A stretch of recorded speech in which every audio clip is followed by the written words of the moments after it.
Nous, Shanghai. Shanghai Direct, effectivement, comme chaque matin avec Émilie Turgeman. Et Émilie, on va évoquer avec vous ce matin un pas gigantesque, assez incroyable en Chine, l'ouverture d'un immense débat public sur la future sécu chinoise.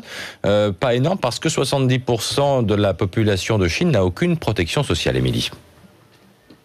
Absolument. Donc, depuis hier et pendant un mois, toute la population chinoise va être invitée à donner son avis sur ce système de santé. Alors, l'idée, c'est surtout de faire un nouveau système de santé qui couvre toute la population urbaine et la population rurale. Le gouvernement promet aussi d'être responsable des soins vitaux et de contrôler le prix des hôpitaux publics.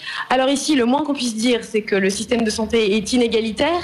Jusque dans les années 80, ceux qu'on appelait les médecins aux pieds nus offrait des soins rudimentaires mais gratuits dans les campagnes les plus pauvres. Depuis, la santé est devenue un secteur hyper commercialisé et le rapport de l'OMS qui a été publié hier d'ailleurs, disait que 60% des dépenses de santé en Chine sortent des poches des consommateurs, ce qui aboutit à des situations parfois dramatiques. En 2006 par exemple, on avait beaucoup parlé d'émeutes dans le sud-ouest de la Chine. Après la mort d'un petit garçon de 3 ans, en fait, il avait avalé de l'engrais et son grand-père n'avait pas pu collecter les 80 € qui auraient pu permettre de le sauver. L'hôpital, résultat, l'avait envoyé mourir chez lui.